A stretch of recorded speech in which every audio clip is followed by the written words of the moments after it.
Hello दोस्तों, हमारे YouTube channel आलोक विद्याकुल में आप लोग का स्वागत है। देखिए, अभी हम आप लोगों को ऑब्जेक्टिव क्वेश्चन जो कि सोशल साइंस के हम बताने वाले हैं, जो कि आपको बोर्ड एग्जाम में बहुत ज़्यादा हेल्पफुल होने वाले हैं।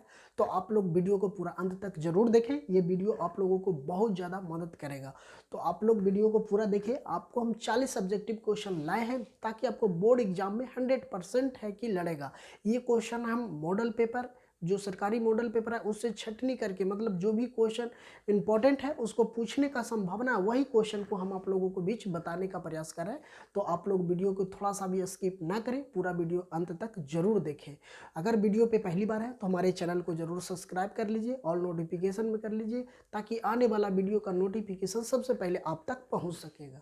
तो चलिए, अगर अभी तक सब्सक्राइब नहीं किए तो हमारे चैनल को जरूर सब्सक्राइब कीजिए, और अभी तक मेरा व्हाट्सअप ग्रुप से नहीं जुड़े हैं तो मेरा व्हाट्सअप ग्रुप से जुड़ जाइए, ताकि जो भी वायरल क्वेश्चन आएगा हम आपको जरूर भेजने का प्रयास करेंगे। 1 घंटा पहले इतना कंफर्म रहिए कि 1 घंटा पहले आपको जरूर हम पहुंचाएंगे ऑब्जेक्टिव सब्जेक्टिव सारा क्वेश्चन का सॉल्यूशन। तो आप अभी तक मेरा व्हाट्सअप ग्रुप में नहीं जुड़े हैं तो मेरा व्हाट्सअप ग्रुप में जुड़ जाइए, ताकि वहाँ से आप लोगों को बहुत ज़्यादा एग्जाम में हेल्पफुल होगा। और कमेंट करके हमें ज़रूर ये बताएं कि आप कौन से डिस्ट्रिक्ट से पढ़ रहे हैं, वह हमें ज़रूर कमेंट करके बताएंगे। चलिए, अब हम क्वेश्चन एक ही समझ लेते हैं। ये ऑब्जेक्टिव है, सोशल साइंस की क्वेश्चन है, आप लोगों के दिख रहा है। तो ये 40 क्वेश्चन है आप लोगों के बीच, आप लोगों के साथ। तो आप लोग अच्छी तरह से इसको याद करिएगा। हम आपको सरल भाषा में बताएंगे ताकि आप लोगों को अच्छी तरह से समझ में आएगा। और आपको इसमें एक बात यह है कि आपको 4 ऑप्शन इसमें नहीं है। ऑप्शन की बात है तो ऑप्शन एक ही है, जो कि सटीक आंसर ही डायरेक्ट बताया गया है। तो आप लोग जरूर इस वीडियो को पूरा अंत तक देखें, ताकि आप लोग को एक बार में ही याद हो जाएगा। ताकि आप बोर्ड एग्जाम में जैसे ही जाइएगा तो आपको ऑब्जेक्टिव आएगा ना, तो डायरेक्ट टिक कर दीजिएगा। जहाँ ऑप्शन, अगर 4 ऑप्शन रहता है तो कहीं ना कहीं आप लोग कन्फ्यूजन हो सकते थे, लेकिन इसमें कोई आपको कन्फ्यूजन होने की बात नहीं है। आपको डायरेक्टली एकदम दिमाग में फिट हो जाएगा आंसर। आपको हम इतना सरल भाषा में समझाएंगे, तो आप लोग जरूर वीडियो को देखिए। थोड़ा सा वीडियो देख के नहीं भागे, पूरा अंत तक जरूर देखिए। चलिए, क्वेश्चन पे हम चलते हैं। सबसे पहला मेरा क्वेश्चन है बच्चों, क्वेश्चन देखिएगा ध्यान से। क्वेश्चन है मेरा, सबसे प्रथम क्वेश्चन है, कह रहा है कि भारत में योजना आयोग का गठन कब हुआ था। योजना आयोग का गठन कब हुआ था? तो हमारा देश में, भारत देश में योजना आयोग का गठन 15 मार्च 1950 के हुआ था। कब हुआ था? 15 मार्च 1950 के हुआ था। तो कब हुआ था? 15 मार्च 1950 के हुआ था। योजना आयोग का गठन हुआ था 15 मार्च 1950 को। चलिए, अब ये नेक्स्ट क्वेश्चन देख लेते हैं बच्चों, कि अगर आपको इस तरह से अगर आएगा कि भारत में योजना आयोग का गठन कब हुआ था, डायरेक्टली आप देखिएगा आंसर 15 मार्च 1950 डायरेक्ट काट दीजिएगा। 4 ऑप्शन रहेगा तो कहीं ना कहीं आप कंफ्यूजन हो सकते हैं। तो चलिए, अब दूसरा क्वेश्चन देख लेते हैं। कृषि का विकास करना किस पंचवर्षीय योजना में मुख्य उद्देश्य था? मतलब कहने का तात्पर्य ये है बच्चों कि कृषि का जो विकास करना कौन पंचवर्षीय योजना में उद्देश्य किया गया? तो पहली बार जो पंचवर्षीय योजना बना था, तभी कृषि का क्या हुआ था? विकास करने के लिए बात किया गया था। अब कह रहा है, मानव विकास रिपोर्ट का प्रकाशन निम्न में से किसके द्वारा किया जाता है? कह रहा है, मानव का जो हम लोग का मानव है, तो इसका रिपोर्ट कौन जारी करते? यूएनए। क्या कर रहा है? यूएनएडीपी। क्या ऑप्शन में क्या मरिएगा? यूएनएडीपी। जहां पे यूएनडीपी रहे वहां से सटीक आंसर आप टिक करिएगा। चलिए, अब यहाँ नेक्स्ट क्वेश्चन देख लेते हैं कि भारत का पहला मानव विकास रिपोर्ट किस प्रधानमंत्री द्वारा जारी किया गया था? जो अगर बात हम कर लेते हैं कि भारत में पहली बार मानव विकास रिपोर्ट किस प्रधानमंत्री के द्वारा जारी किया गया था, तो पंडित जवाहरलाल नेहरू, है ना, जवाहरलाल नेहरू बोले। ठीक है, ऑप्शन में आपको जवाहरलाल नेहरू दिखे तो आप डायरेक्टली आप जवाहरलाल नेहरू मारिएगा। चलिए, अब कह रहा है, गरीबों को कुचलन की धारणा किसने दी थी? रैनर नक्सर ने दिए थी। चलिए, अब यहाँ पे देख लेते हैं, भारत की सर्वाधिक प्रति व्यक्ति आय वाला राज्य कौन है? कह रहा है कि भारत में सर्वाधिक प्रति व्यक्ति आय वाला, मतलब सबसे ज्यादा एक व्यक्ति प्रति व्यक्ति आय कहने का मतलब ये होता है कि एक व्यक्ति का आय, तो सबसे ज्यादा भारत में किस राज्य में है कि एक व्यक्ति का सबसे ज्यादा आय है? तो गोवा में। किसका? तो गोवा को जो व्यक्ति है, एक व्यक्ति का जो आय है बहुत सर्वाधिक है। हम मतलब और जो स्टेट है राज्य है उससे ज़्यादा।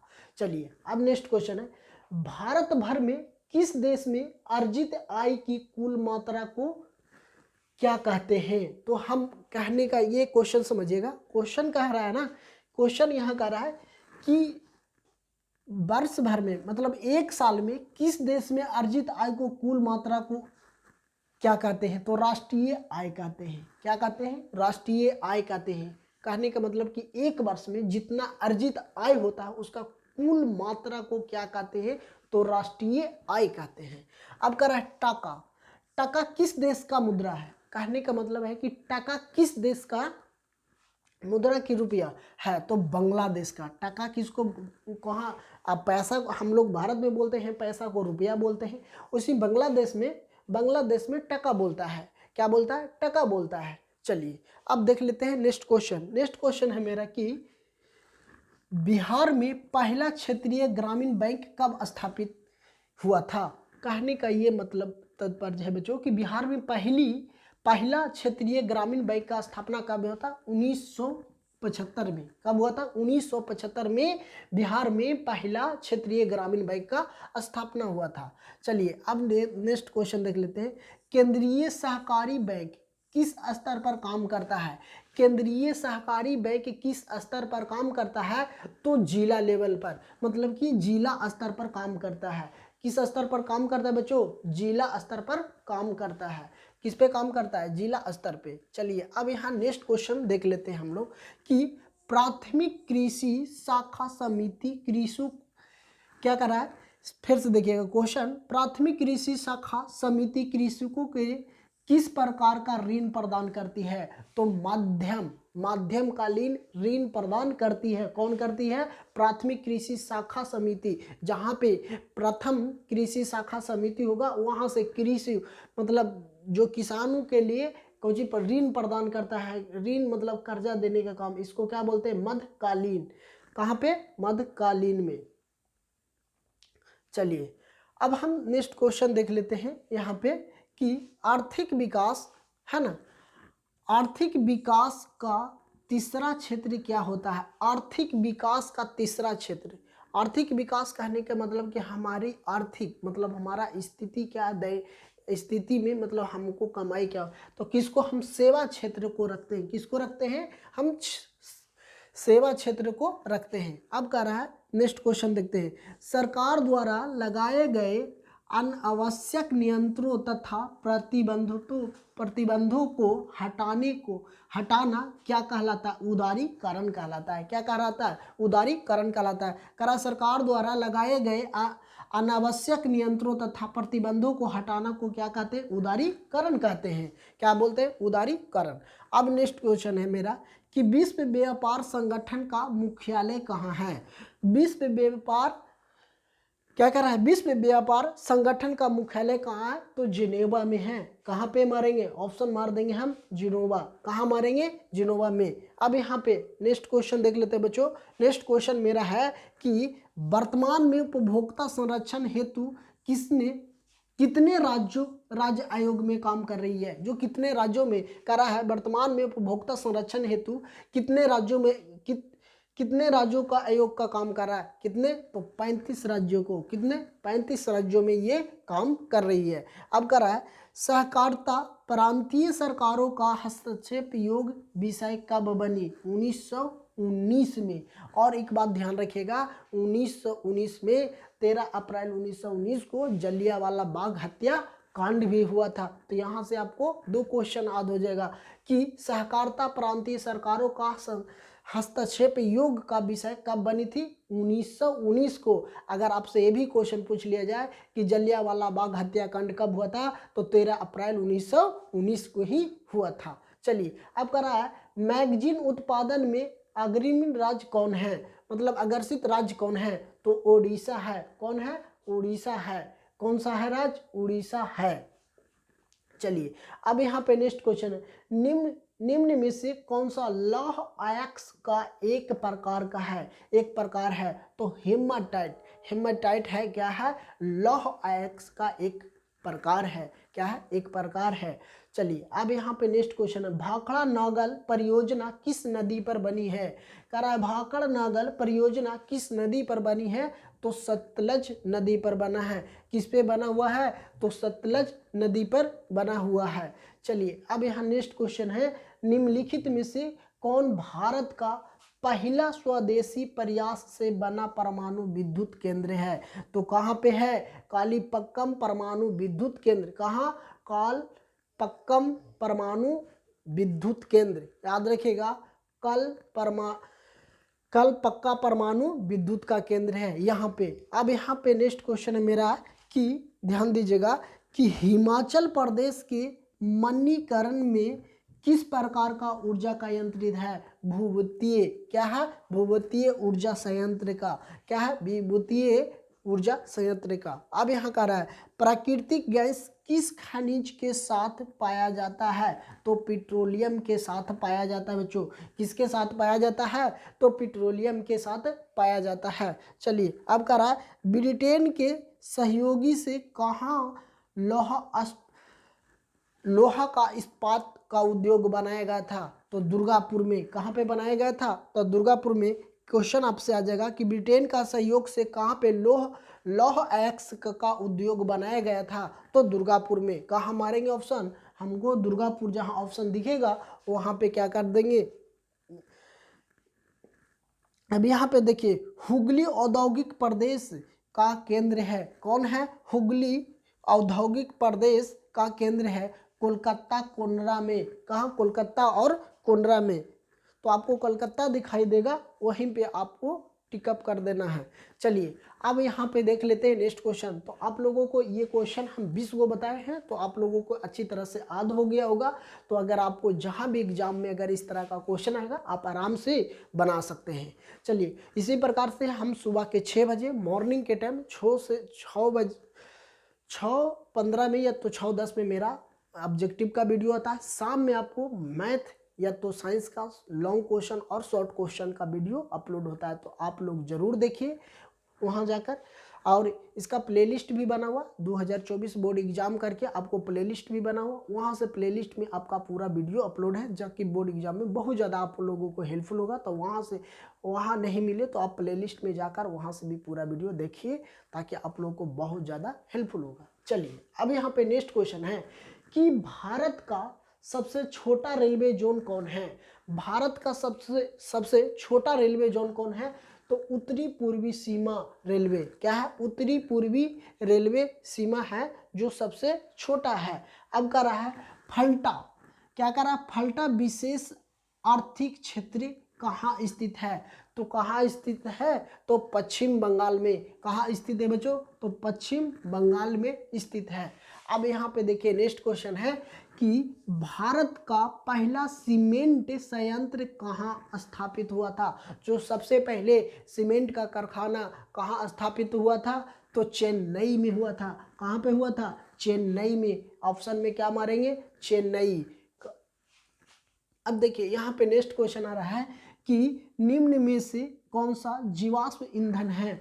तो निम्नलिखित में से, या तो आपसे ये भी निम्न बोल रहा है भी, या तो निम्नलिखित में से कौन जीवाश्म ईंधन है? तो आपको प्राकृतिक गैस के मारना है। किसको मारना है? प्राकृतिक गैस क्या है? जीवाश्म का ईंधन एक प्रकार की है। चलिए अब कह रहा है बाघ परियोजना की शुरुआत कब हुई थी? तो बाघ परियोजना का शुरुआत कब हुई थी? 1973 ईस्वी में। कब हुआ था? 1973 ईस्वी में हुआ था। बाघ परियोजना का शुरुआत कब हुआ था? तो 1973 ईस्वी में हुआ था। चलिए अब कह रहा है काजीरंगा राष्ट्रीय उद्यान कहाँ स्थित है? उद्यान कहाँ स्थित है? तो काजीरंगा राष्ट्रीय उद्यान कहाँ स्थित है? तो कहाँ पे स्थित मारेंगे? आसाम में। कहाँ है? आसाम में। चलिए अब यहाँ पे नेक्स्ट क्वेश्चन है कि भारतीय वन्य जीव बोर्ड का गठन कब हुआ था? भारतीय वन्य जीव बोर्ड का गठन कब हुआ था? तो भारतीय वन्य जीव बोर्ड का गठन 1952 में हुआ था। कब हुआ था? 1952 में हुआ था। कब हुआ था? 1952 में। अब यहाँ पे नेक्स्ट क्वेश्चन आ रहा है और वैदिक के जनक कौन थे? और वैदिक के जनक कौन थे? तो धनवंतरी थी। कौन थे? धनवंतरी। कौन थे? धनवंतरी। और वैदिक के जनक कौन थे? तो धनवंतरी। अब यहाँ करा है टोक्सोल का उपयोग होता है। टोक्सोल का जो उपयोग होता है तो कैंसर में, कैंसर का इलाज करने में, किसका इलाज करने में? कैंसर का इलाज करने में। चलिए अब यहाँ पे नेक्स्ट क्वेश्चन है बच्चों, निम्न में से कौन नवकरणीय ऊर्जा का स्रोत है? कह रहा है निम्नलिखित में से कौन नवकरणीय स्रोत का ऊर्जा का स्रोत है? तो सौर ऊर्जा क्या है? एक नवकरणीय ऊर्जा का एक स्रोत है। चलिए अब यहाँ नेक्स्ट क्वेश्चन आ रहा है मेरा कि भारत का सबसे लंबा बांध कौन सा है? भारत का सबसे लंबा बांध कौन है? तो हीराकुंड बांध है। कौन है? हीराकुंड बांध है। अब यहाँ पे देखिए नेक्स्ट क्वेश्चन, कहलगामा तापीय विद्युत परियोजना कहाँ है? तापीय विद्युत, कहलगामा तापीय विद्युत परियोजना कहाँ है? तो बिहार के कौन से जिला में? तो भागलपुर में। सबसे पहले इससे तो एक क्वेश्चन ये बन रहा है कि कहलगामा तापीय विद्युत परियोजना कहाँ है? तो भागलपुर में। अगर बात कर लिया जाए कि बिहार के कहलगामा विद्युत परियोजना किस जिला में है, तो हम क्या मारेंगे? भागलपुर में मारेंगे। अब देखिए नेक्स्ट क्वेश्चन है कि भूकंप की सर्वाधिक विनाशकारी यंत्र कौन होता है? जो भूकंप आता है तो सबसे विनाशकारी तरंग कौन होता है? एल तरंग को बोलते हैं। किसको बोलते हैं? एल तरंग जो होता है वो सबसे विनाशकारी होता है। क्या होता है? सबसे विनाशकारी होता है। चलिए अब यहाँ नेक्स्ट क्वेश्चन है कि निम्न में से किस नदी को बिहार का शोक कहा जाता है? शोक कहा जाता है कि निम्नलिखित में से किस नदी को बिहार का शोक कहा जाता है? तो आपको चार ऑप्शन दे देगा, गंगा, सोन, कोसी, ब्रह्मपुत्रा। तो आपको ऑप्शन में मारना है कोसी नदी है जो बिहार को शोक कहा जाता है, कोसी नदी को। चलिए अब यहाँ पे नेक्स्ट क्वेश्चन आ रहा है मेरा, निम्न में से कौन प्राकृतिक आपदा नहीं है? तो कह रहा है निम्नलिखित में से कौन प्राकृतिक आपदा नहीं है? तो अगर आपको दे दिया जाएगा आतंकवाद दे देगा, या तो चार ऑप्शन दे दिएगा जिसमें कह रहा कि कौन सा प्राकृतिक आपदा नहीं है? तो महामारी क्या है? प्राकृतिक आपदा है नहीं है। महामारी क्या है? प्राकृतिक आपदा नहीं है। चलिए अब यहाँ नेक्स्ट क्वेश्चन देख लेते हैं कि वर्ष 1934 में बिहार ने किस प्राकृतिक आपदा का समान किया था? तो भूकंप का क्या था? सामान्य था। अब कह रहा है कच्छ प्रदेश किस भूकंपीय पेटी से संबंधित है? तो जोन 5 से। किससे? जोन 5 से। अब कह रहा है नेक्स्ट क्वेश्चन और लास्ट क्वेश्चन है इस वीडियो का, महासागर तल में कंपन को क्या कहते हैं? जब महासागर तल में जब कंपन होता है तब हम क्या समझते हैं कि सुनामी आई है। क्या हुआ है? सुनामी आई है। तो ये वीडियो आप लोगों को 40 क्वेश्चन हम बताएं ऑब्जेक्टिव, तो 40 वीडियो ये आप लोगों को ये वीडियो कैसा लगा आप ज़रूर हमें कमेंट बॉक्स में बताएं। अगर वीडियो पसंद आता है तो हमारे चैनल को ज़रूर सब्सक्राइब कीजिए। अगर अभी तक सब्सक्राइब नहीं किए हैं तो ज़रूर हमारे चैनल को सब्सक्राइब करें और दोस्तों के साथ ज़रूर शेयर करें और कमेंट बॉक्स में ज़रूर हमें बताएं कि ये वीडियो आप लोगों को कैसा लगा, या तो जहाँ से आप पढ़ रहे हैं वो डिस्ट्रिक्ट का अपना नाम मेंशन ज़रूर हमें बताएं और अपने दोस्तों के साथ ज़रूर शेयर कीजिए। अगर अभी तक व्हाट्सएप ग्रुप में नहीं जुड़े हैं तो व्हाट्सएप ग्रुप में डिस्क्रिप्शन बॉक्स में लिंक दिया हुआ है, वहाँ से आप जुड़ सकते हैं। तो थैंक यू दोस्तों, फिर मिलते हैं आप लोग के बीच नए कक्षा में। तब तक हंसते रहिए, मुस्कुराते रहिए और मन लगाकर पढ़ते रहिए।